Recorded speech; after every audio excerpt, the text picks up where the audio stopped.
में खड़ा मत होई, माता जी बैठ जाइए, बैठिए, कुर्सी पर बैठिए। कुर्सी नहीं है तो बाहर खड़ा हो जाइए, कुर्सी छोड़कर खड़ा मत होइए। आप सबका हथुआ के गोपालगंज के इस पावन धरती पर अपने अपने गांव घर से समय निकाल कर आने के लिए बहुत बहुत धन्यवाद। आपका शुक्रिया अदा कर रहे हैं कि आप समय निकाल कर यहाँ आए हैं। मंच पर बैठे हुए जन सुराज परिवार के मेरे सभी साथी जिन्होंने इस विचार को, इस प्रयास को आप तक पहुंचाने में, बिहार के घर घर ले जाने में मेरे साथ कंधा लगाया है, उन सभी साथियों का भी हृदय से धन्यवाद कर रहे हैं, उनका अभिनंदन कर रहे हैं। हमारे नाम है प्रशांत किशोर।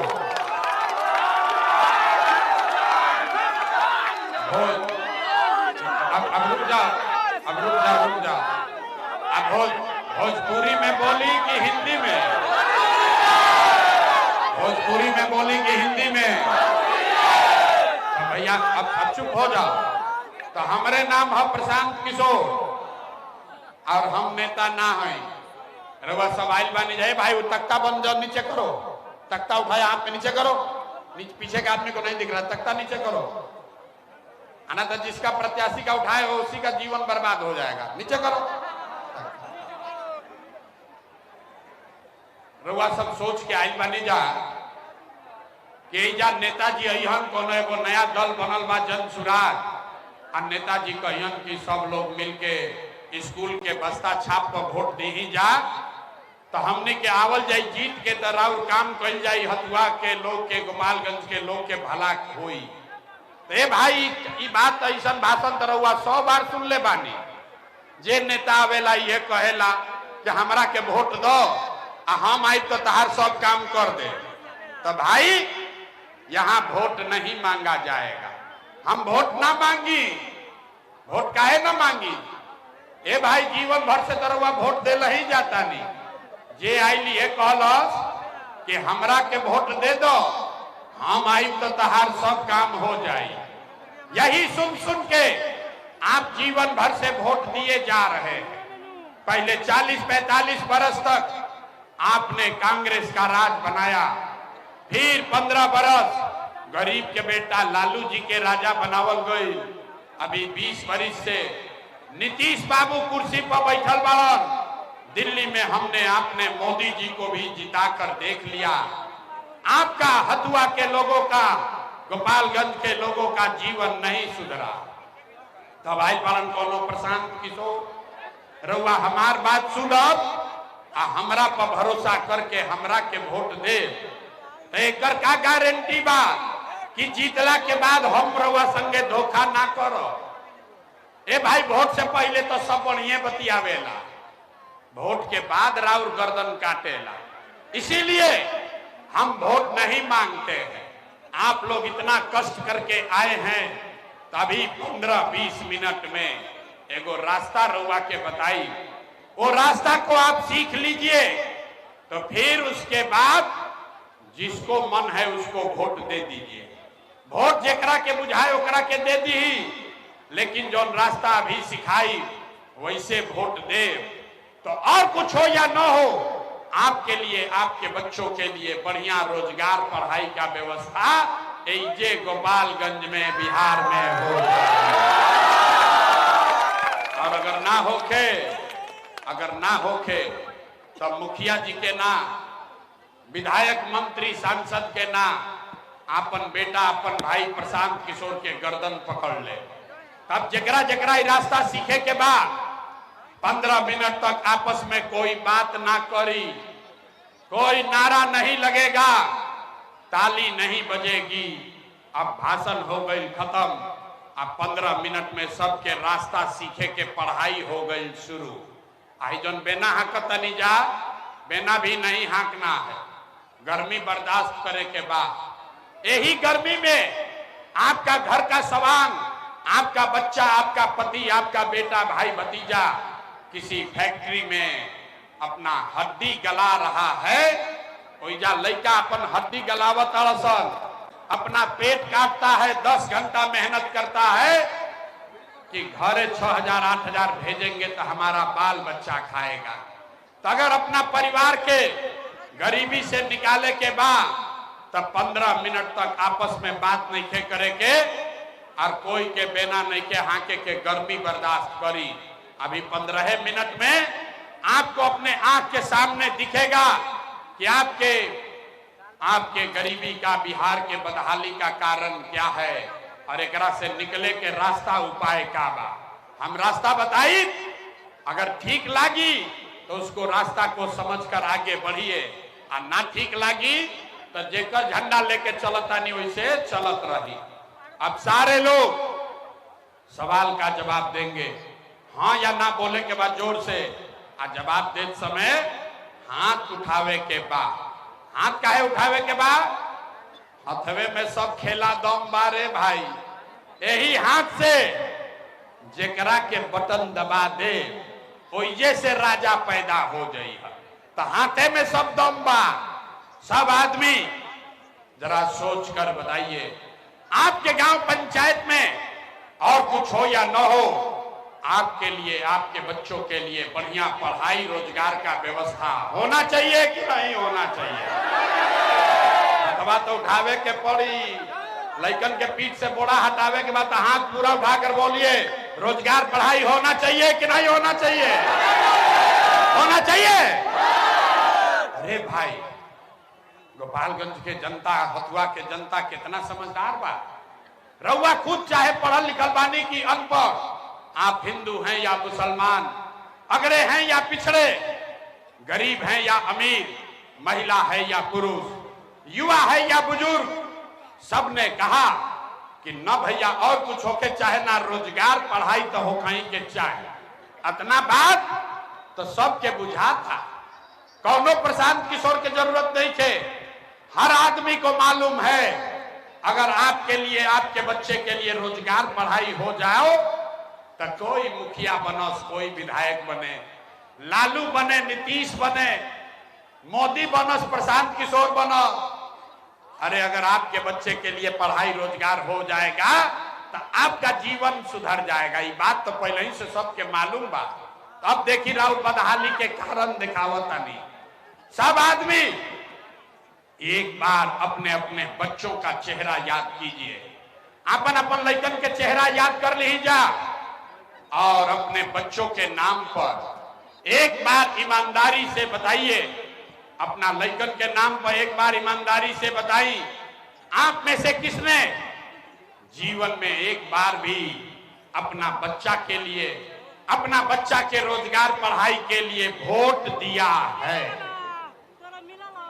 देखिए अपना क्षेत्र के जनता के हालत देखिए, चुप, जैसे बुझाता कि बिजली के करंट मार देगा। अभी कितना जोर से बोल लिया कि भैया पढ़ाई या रोजगार होके के चाहिए। अभी माइक दे दी ही, आधा आधा घंटा आदमी भाषण दी हन, कोई लालू के गरियाई, कोई नीतीश के, कोई मोदी के, कोई कांग्रेस के, कोई मुखिया के, कोई विधायक के। अरे मेरे भाई, आपने तो अपने बच्चा के लिए, अपना बच्चा के पढ़ाई रोजगार के लिए आज तक वोटे नहीं दिया, तो दूसरे को दोष क्यों देते हो? अब कोई खड़ा होके कही कि भैया एकर का गारंटी बा कि हमने के अपना बच्चा खातिर वोट दिहल जाई तो पढ़ाई रोजगार मिली? कौना नेता के वोट दिहल जाओ? हमने के तो सब नेता के वोट दे के देख लेनी जा, आज तक कुछो ना मिलल, तो एकर का गारंटी बा कि अपना लइकन खातिर वोट दिहल जाई तो पढ़ाई रोजगार मिली? बिल्कुल इसका गारंटी है।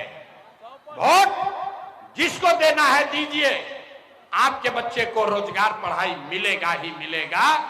हमरा बात पर भरोसा नहीं करे के अभी 2 मिनट में अपना आंख के सामने जादू देखिए कि आपके बच्चे को पढ़ाई रोजगार कैसे होगा।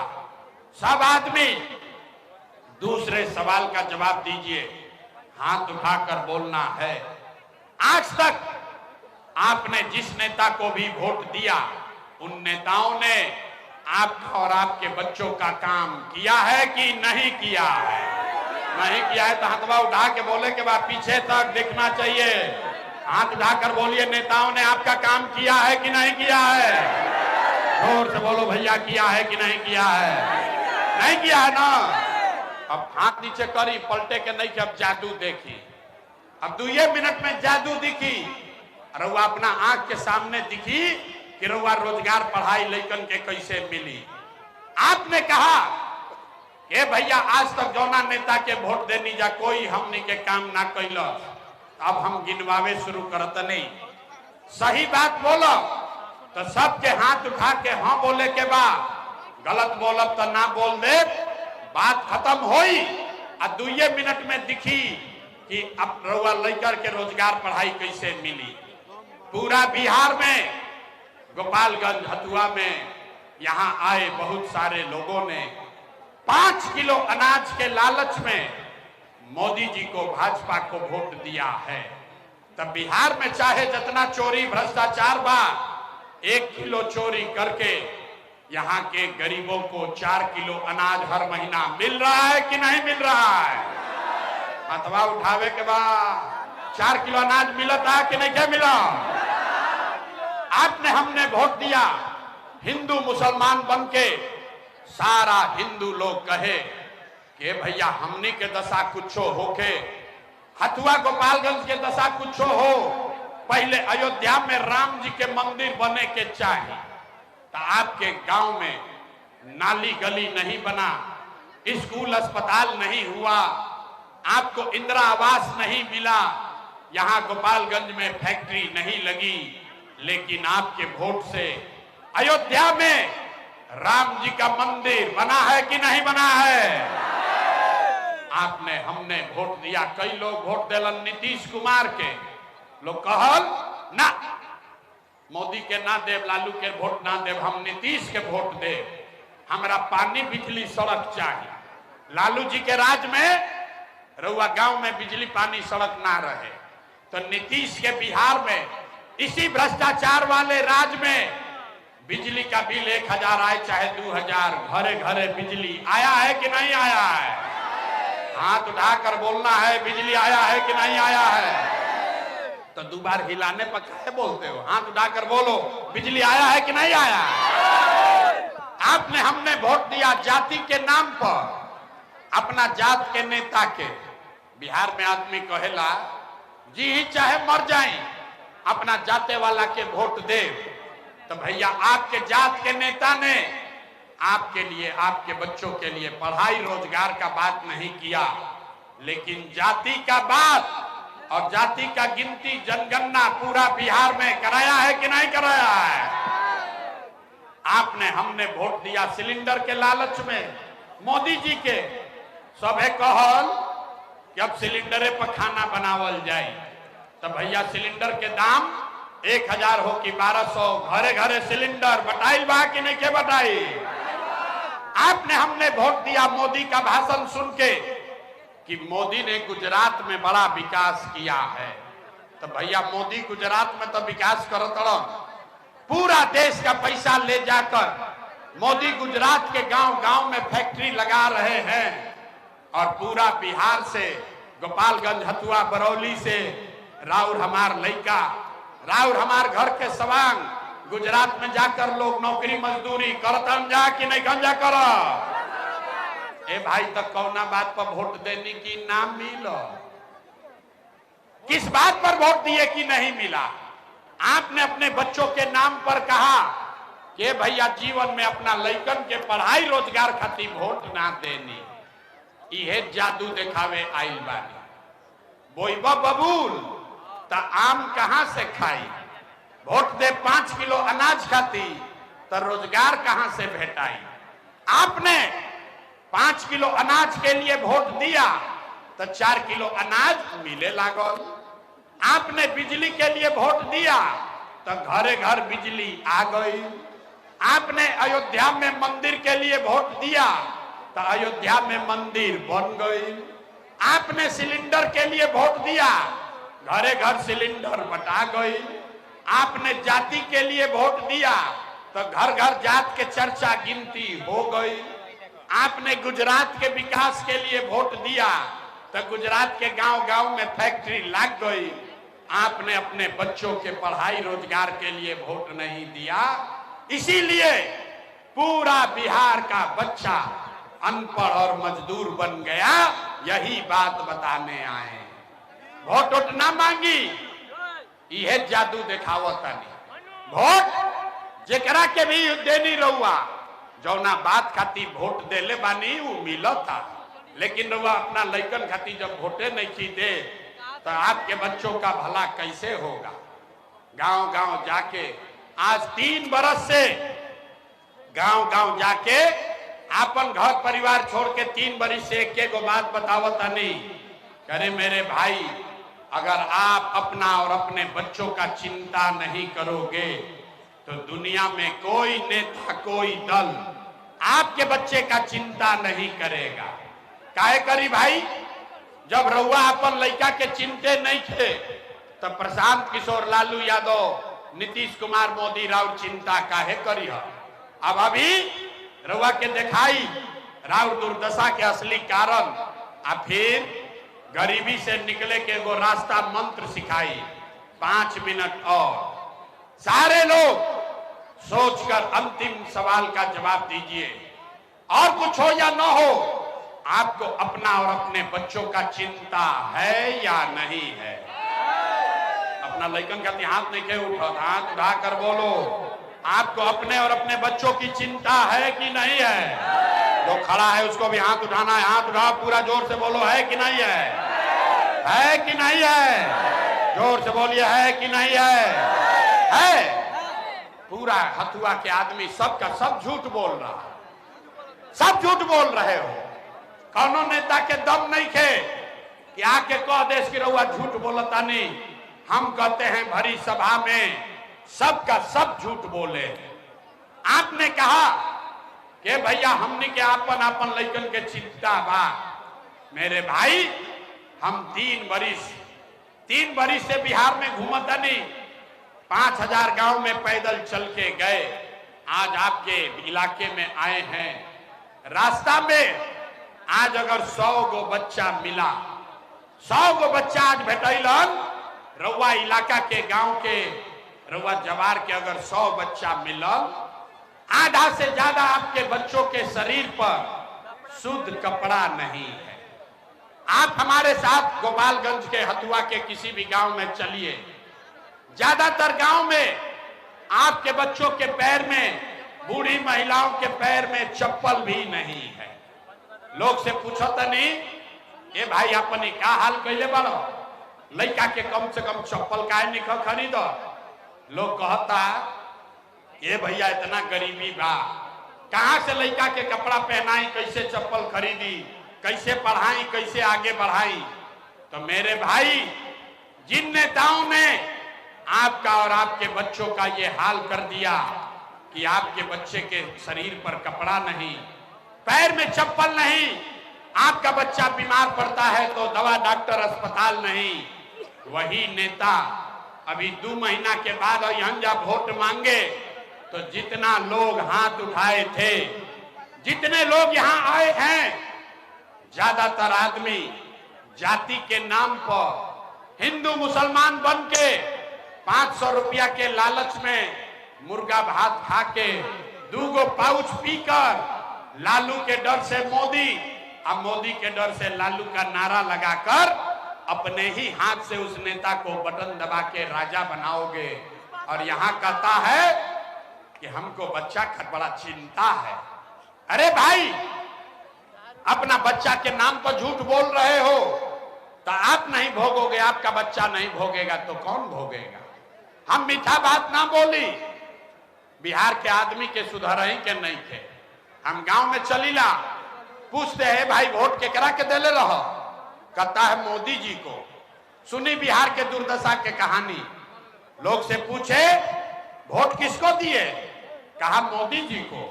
पूछे कहे, बोला मोदी जी का सीना है 56 इंच का।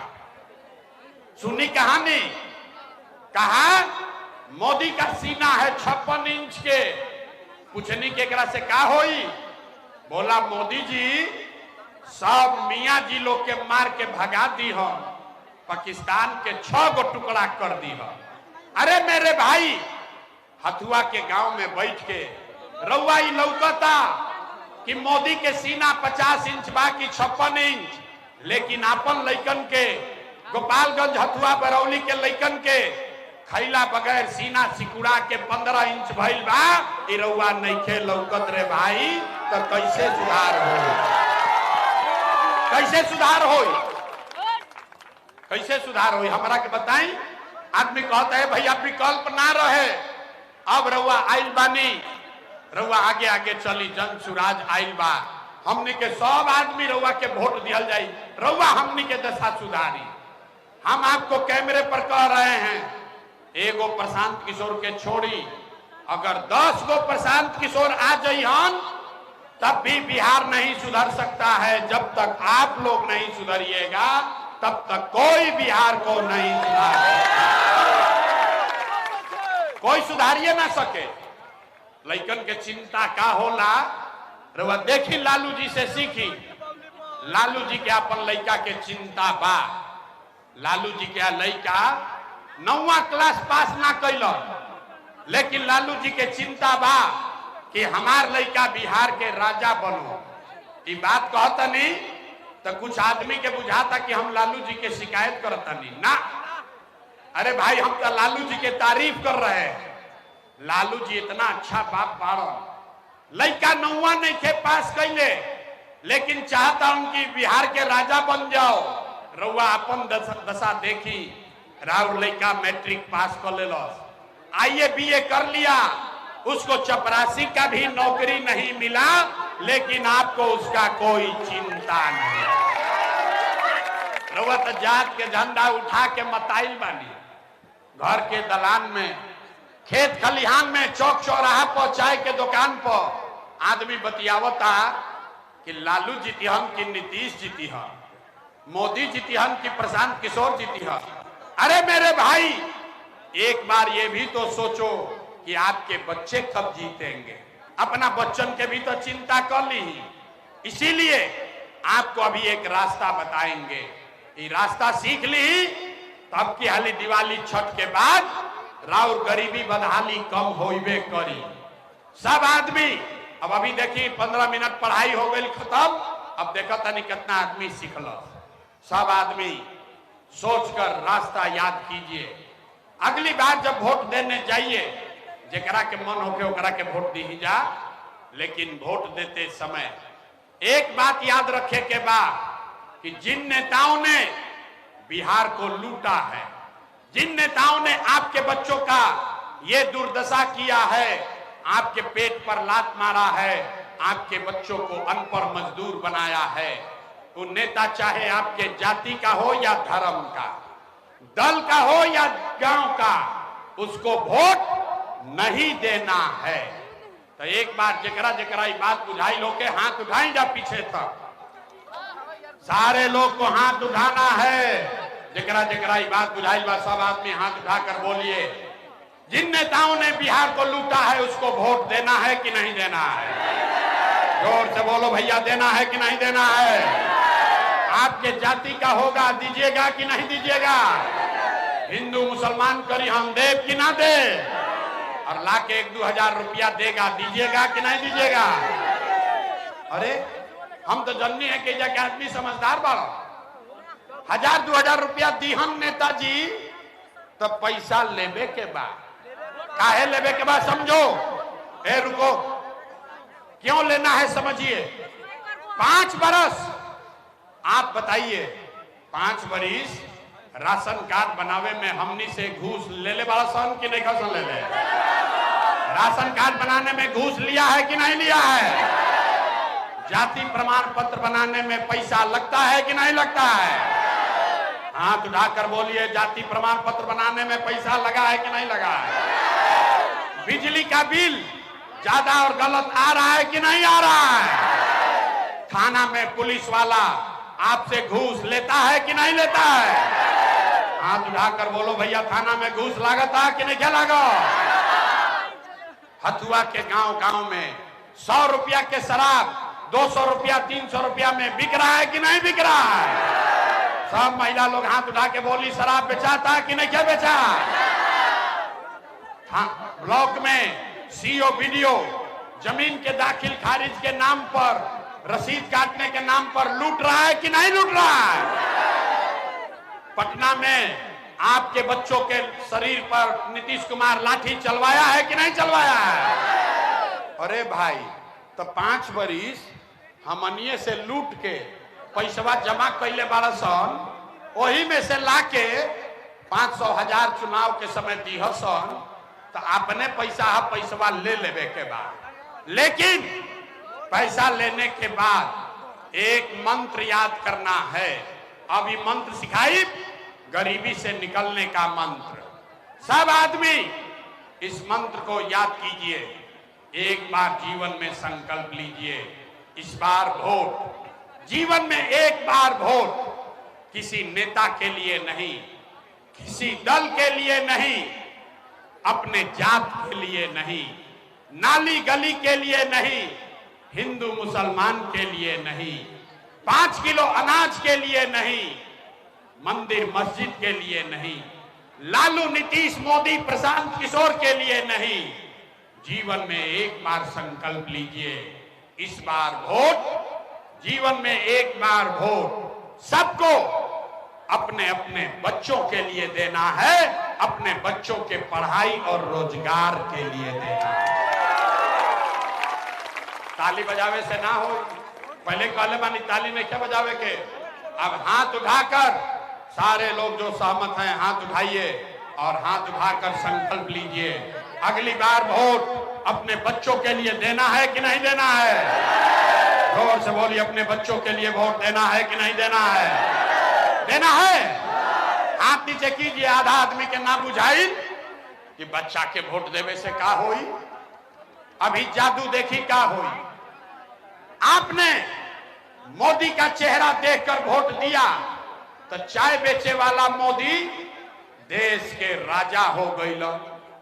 आपने लालू जी का चेहरा देखकर वोट दिया तो भैंस चराने वाले लालू यादव 30 वर्ष से बिहार के राजा बाड़न। आपने नीतीश कुमार का चेहरा देखकर वोट दिया तो वैद का लड़का नीतीश कुमार 20 वर्ष से बिहार के मुख्यमंत्री हैं। एक बार जीवन में एक बार हमारा बात मानिए, एक बार वोट अपने बच्चों का चेहरा देखकर दीजिए। आपके वोट में इतना ताकत है, आपका बच्चा भी बेरोजगार नहीं रहेगा। अगर बात बुझा गई लोग तो फिर से हाथ उठाई जा, सारा आदमी हाथ उठाइए और मुट्ठी बांधिए। सब लोग मुट्ठी बांधकर संकल्प लेगा, अगली बार वोट अपने बच्चों के लिए देना है कि नहीं देना है? अपने बच्चों के लिए कि जात के लिए? अपना बच्चा के लिए कि हिंदू मुसलमान के लिए? सब लोग तैयार है? झूठा नहीं ना बोले। अब हाथ नीचे कीजिए। अगर आपने झूठा संकल्प नहीं लिया है तो हमरा से लिख के ले ली। अब की हाली जब दिवाली और छठ मनी, इस बार जब आप दिवाली और छठ मनाइएगा तो आपके जीवन के गरीबी का, बदहाली का, बिहार के गरीबी का ये अंतिम दिवाली और छठ होने जा रहा है। अब बजा ली ताली, जरा ताली बजावे के बाद बजा लो, तब आप बताई कि कैसे छठ के बाद का होई। छठ के बाद का होई? अगर आपने अपने बच्चों के लिए वोट दिया, जनता का राज बना, एक पहला संकल्प बा, नाली गली बनी चाहे मत बनो, स्कूल अस्पताल जब सुधरी तब सुधरी, लेकिन साल भर के अंदर सब लोग याद कर लीजिए, साल भर के अंदर जितना राउर घर के लड़का सवांग गल वाला सब बाहर मजदूरी करे, जो बच्चे आपके यहाँ पढ़ लिख कर बेरोजगार बैठे हैं, उसको सरकारी नौकरी मिले चाहे न मिले, लेकिन सभी के लिए कम से कम 10 से 12 हजार रुपया के रोजी रोजगार के व्यवस्था गोपालगंज में, बिहार में करके दे दिहल जाई। अब तनी सोच के बताई, 10-12 हजार के रोजी रोजगार होई तो गरीबी कम होई कि ना होई? हाथ उठावे के बाद होगा कि नहीं होगा? ये होके के चाहिए ना। 10-12 हजार के पहले रोजी रोजगार के व्यवस्था होके के चाहिए ना, तो हाथ नीचे करी। ये प्रशांत किशोर के बेटा के तिलक ना हो, सबके लइकन के भविष्य के लड़ाई बा, तब गांवे जाइब, अब घरे जाइब तो या बोले के बा, लोग के समझावे के बा, ए बचवा अब की हाली जब दिवाली और छठ में घरे अइब, ए बचवा अब की हाली दिवाली और छठ में जब घरे अइब, तो फिर 10-12 हजार रुपया के नौकरी मजदूरी खाती अपन घर परिवार गांव बिहार छोड़ के बाहर ना जाए के पड़ी। सब लोग तैयार है? सब लोग तैयार है? दूसरा संकल्प, अगर आपने अपने बच्चों के लिए वोट दिया, जनता का राज बना, तो 60 वर्ष से ज्यादा उम्र के हर महिला पुरुष को 400 रुपया का भीख नहीं, 1100 रुपया का पेंशन नहीं, छठ के 1 महीना बाद से 60 वर्ष से ज्यादा उम्र के हर महिला पुरुष को 2000 रुपया महीना का पेंशन सम्मान राशि जरूर दिया। सब लोग तैयार बा? ये होके के चाहिए। तीसरा और अंतिम संकल्प, 2000 के पेंशन से जीवन ना सुधरी, 10-12 हजार के रोजी रोजगार से जीवन नहीं सुधरेगा। जीवन तब सुधरी जब राउर लड़का पढ़ लिख कर नाती पोता अफसर बनिहन।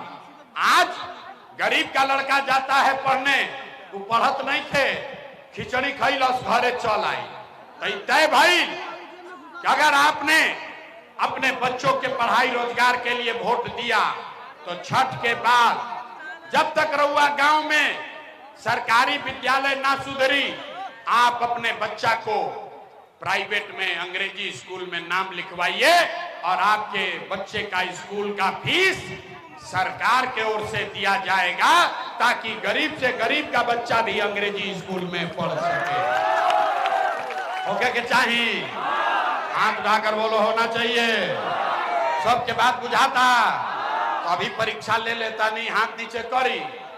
परीक्षा दे के जाए के बाद सब लोग सोचकर बताइए, अगली बार वोट 5 किलो अनाज के लिए देना है कि रोजगार के लिए देना है? हाथ उठाकर बोलो, 5 किलो अनाज चाहिए कि रोजगार चाहिए? अपने जात का नेता चाहिए कि बच्चा के लिए पढ़ाई चाहिए? पढ़ाई चाहिए कि जात चाहिए? लालू नीतीश मोदी के राज चाहिए कि जनता के राज चाहिए? कहनी ना कि बिहार के आदमी ना सुधरी, हथवा नहीं उठाओ जे आदमी कहता कि ना हम सुधरब और ना बिहार के सुधरे दे। अरे भाई, लालू चाहिए तो लालू बोलो, नीतीश चाहिए नीतीश बोलो, डरो मत, झूठ बोलोगे पकड़ लेंगे। अभी जांच होई, सारे लोग सोचकर बताइए, लालू नीतीश मोदी का राज की जनता का राज? अभी भी देखा था नहीं, हाथ नहीं क्या उठा, हाथ उठाकर बोलो, लालू नीतीश मोदी का राज की जनता का राज? सब लोग तय कर लिए, झूठ नहीं ना बोल रहे हैं। अभी जांच लेता नहीं, 2 महीना के बाद वोट होई तो नीतीश कुमार के रखल जाए कि हटावल जाए? फिर नहीं कब बोला तो बोलो भैया, नीतीश को रखना है कि हटाना है? नीतीश कुमार को रखना है कि हटाना है? नीतीश कुमार रैयान की जय हां, रैयान की जय हां। अब मोदी आई हान, रुका, मोदी आके कही हान कि सब लोग नीतीश के एनडीए के भाजपा के वोट दे दो, तो दियाई काहे ना दियाई? ए रुको, इतना पूर्वक पूछते हो। अभी जन सुराज में इसके सभा में अलन तो कहता मोदी के वोट ना दे, आ काले मोदी अहन तो फिर हिंदू मुसलमान बन के मोदी मोदी करके जाओगे। इसलिए अभी सब आदमी मिलके एजे तय कल जाई कि मोदी के एनडीए के वोट देवे के बाकी ना। एगो सवाल पूछब, सबके दूध के दूध, पानी के पानी अपना आंख के सामने हो जाए। सारा लोग एक बार सोच के बताई जा, वोट बिहार के, वोट राउर बिहार के, तो फैक्ट्री कहां लागे के चाहिए, बिहार में कि गुजरात में? पहले सवाल पूरा सुन लो, न तो यही से फिर यही दुर्दशा में जियब। सब आदमी वोट बिहार का, तब फैक्ट्री कहां लगना चाहिए, बिहार में कि गुजरात में? सबके बोले के बाद बिहार में कि गुजरात में? हाथ उठाकर बोलिए बिहार में कि गुजरात में? बिहार में कि गुजरात में? सबके बुझाता ना। तो अब 15 बरिस से जे मोदी के नीतीश के वोट दे ले बा, अपना बच्चा के नाम पर बोली 15 बरस में मोदी ने फैक्ट्री कहां लगाया, बिहार में कि गुजरात में? अब देखा जे मोदी के वोट दे ले बा चुप। अब सोचो तान बोली तो क्या बोली? अरे भाई बोलो, मोदी ने फैक्ट्री कहां लगाया, बिहार में कि गुजरात में? बिहार में कि गुजरात में? जोर से बोलिए बिहार में कि गुजरात में? बिहार में कि गुजरात में? नहीं मंजूर बा कि वोट लेबा बिहार में, अब फैक्ट्री लगेबा सूरत गुजरात में, मंजूर है? मंजूर है? तो अब सोच के बोली मोदी के वोट देवे के बाद हाथ उठाकर बोलो भाई। देखो था निके के हाथ नहीं के उठावत मोदी भक्त लोग, हाथ उठाकर बोलो मोदी को वोट देना है। मोदी के कहला पर वोट दियाई ना दियाई ना। और अगर दे तो लड़का जाके गुजरात में मजदूर बनिहन, ओकर पाप रउए सर लाग।